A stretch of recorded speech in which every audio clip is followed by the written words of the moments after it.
में खुलासा किया तो ये इनको दर्द होने लगता है, इनको मिर्ची लगने लगती है, क्योंकि आज सत्ता उनके हाथ में है, कल हमारे हाथ में होगी। अगर मिसयूज होता है इलेक्शन कमीशन या कहीं से भी अंडरमाइन होता है, ये हमारी इलेक्टोरल डेमोक्रेसी पे चोट पहुंचती है। साईं बाबा जी की कृपा सबने देखी है, मिरेकल्स देखे हैं, शिरडी का नाम देश क्या दुनिया में सब जाना जाता है।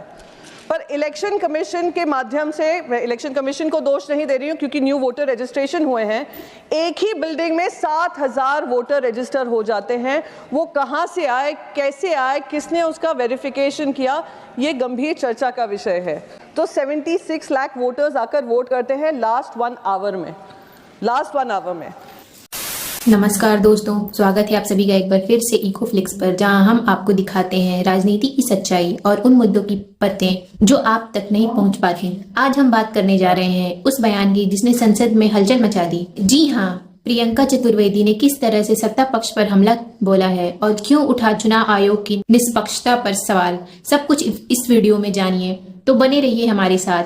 और अगर पहली बार आए हैं तो चैनल को सब्सक्राइब करना ना भूलें। तो चलिए शुरू करते हैं। और क्योंकि जनता के मन में ये शक है, मैं महाराष्ट्र से आती हूँ और हर जनता के मन में ये शक है कि जिस तरीके से चुनाव नतीजे लोकसभा से लेकर विधानसभा में आए, उसमें कितना अंतर है वोटर्स का, वोटिंग परसेंटेज का और वोटर एडिशन का। सर मैं बस कुछ आंकड़े देना चाहती हूँ।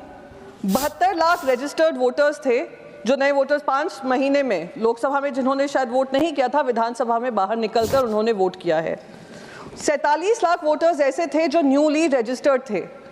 और मैं आपको बता दूं 2019 से लेकर 2024 में करीब 47 लाख ऐड हुए थे। 5 साल में 47 लाख और 5 महीने में 48 लाख वोटर एडिशन हुए हैं। ये गंभीर चर्चा का विषय होना चाहिए, क्योंकि आज सत्ता उनके हाथ में है, कल हमारे हाथ में होगी। अगर मिसयूज होता है इलेक्शन कमीशन या कहीं से भी अंडरमाइन होता है, ये हमारी इलेक्टोरल डेमोक्रेसी पे चोट पहुंचती है।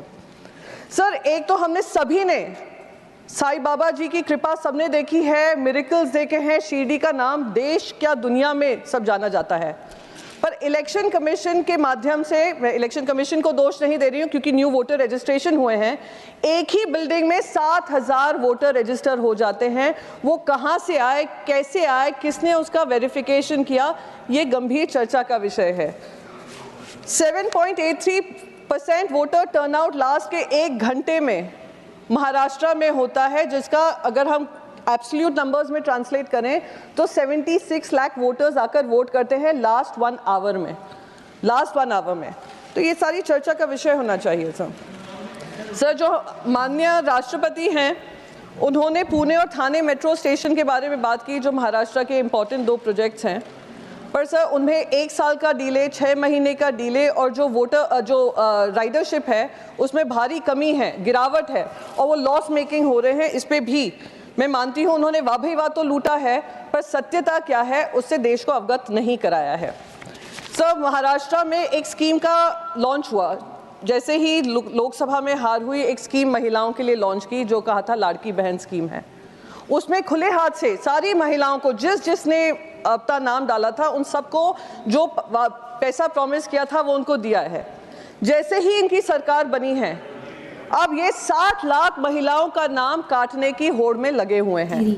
और जो महिलाओं को मिले थे, जो लाड़की बहन के स्कीम के अंतर्गत पैसे मिले थे, वो भी उनसे खींचने को लगे हैं। और आपस की छींटाकशी में सरकार में जो आने वाली जो स्कीम है, जो उनको पैसे मिलने चाहिए, वो भी उनको नहीं दिए जा रहे हैं। राष्ट्रपति जी ने बात की आयुष्मान भारत की।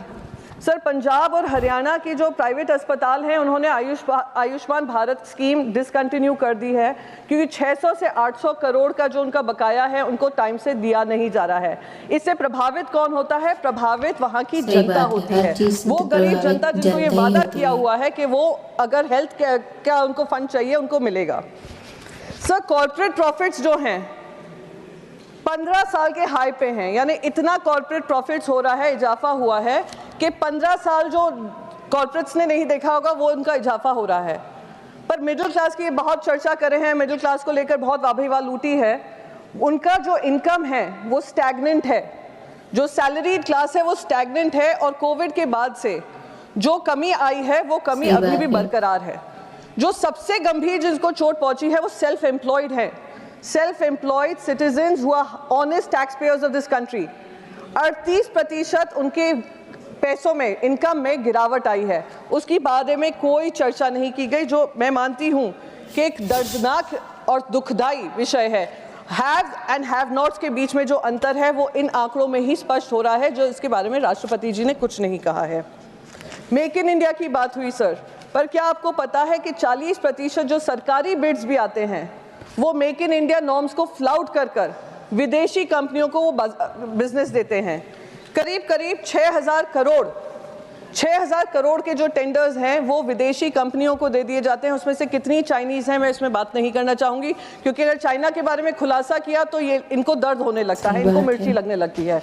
चाइना से क्या प्रेम है मैं नहीं जानती हूँ, पर चाइना से हमें कोई प्रेम नहीं है, इसलिए मैं उनके बारे में उजागर करूँगी कि मेक इन इंडिया प्रोजेक्ट में जहाँ सरदार वल्लभ भाई पटेल जी की स्टैच्यू में भी मेड इन चाइना का स्टैंप हो, वो हमें मंजूर नहीं है। हर चीज तो मेड इन चाइना ही है। सर मैं लास्ट अपना मुद्दा रखना चाहूँगी और आपका आभार व्यक्त करना चाहूँगी, क्योंकि आपने मुझे सारे मुद्दों पे बोलने का मौका दिया।